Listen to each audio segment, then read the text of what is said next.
अस्सलाम वालेकुम my YouTube family, कैसे हैं आप सब। उम्मीद करती हूँ आप सब खैरियत से होंगे और खुश होंगे। अपनी इस वीडियो में मैं आपसे शेयर करूंगी कुछ टिप्स कि किस तरह आप अपने हाथों की स्किन का ख्याल रख सकते हैं और उसको सॉफ्ट रख सकते हैं। मैं आपको बताऊंगी 2 सिंपल स्टेप, और मज़े की बात ये कि जिसमें जो मौजूद इंग्रेडिएंट्स है वो आपको किचन में आराम से मिल जाएंगे। तो हम अपने हाथों की स्किन की केयर नहीं करते तो काफ़ी वो डल दिखने लगती है और स्किन भी काफ़ी हद तक रफ़ हो जाती है। तो इसके लिए मैं आपको एक बताऊँगी बेहतरीन सा स्क्रब को बनाने के लिए हमें चाहिए नमक, जो हर घर में मौजूद होता है।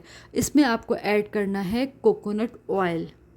आपने मिक्स करना है और अपने हाथों पे अप्लाई करना है। 5 मिनट तक आपने अच्छे से इसका मसाज करना है। इसमें मौजूद सॉल्ट आपकी जितनी भी डेड स्किन है वो उसको रिमूव करेगा, और कोकोनट ऑयल आपकी स्किन को मॉइस्चराइज भी करेगा और सॉफ्ट रखेगा। स्क्रबिंग के बाद आपने अपने हाथों को धो लेना है।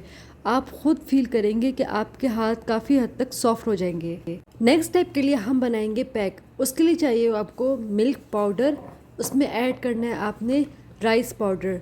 आपने चावल को लेना है, ग्राइंडर में ग्राइंड करके इसका पाउडर लेना है और ऐड करना है इसमें योगर्ट। इसका पेस्ट बनाना है, उसको अपने हाथों में अप्लाई करना है।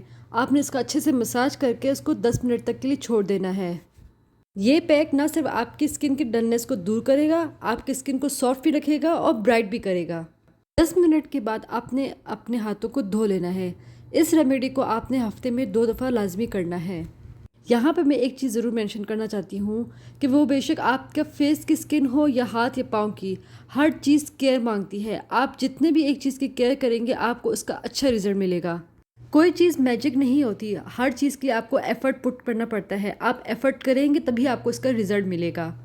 इस रेमेडी को आप अपने नीज पर भी अप्लाई कर सकते हैं, अपने पाँव पर भी और अपने नेक पर भी। वीडियो पसंद आए या इसमें कोई भी बात आपको अच्छी लगे तो इस वीडियो को ज़रूर लाइक करें और मेरे चैनल को सब्सक्राइब करें। तब तक के लिए अल्लाह हाफिज़।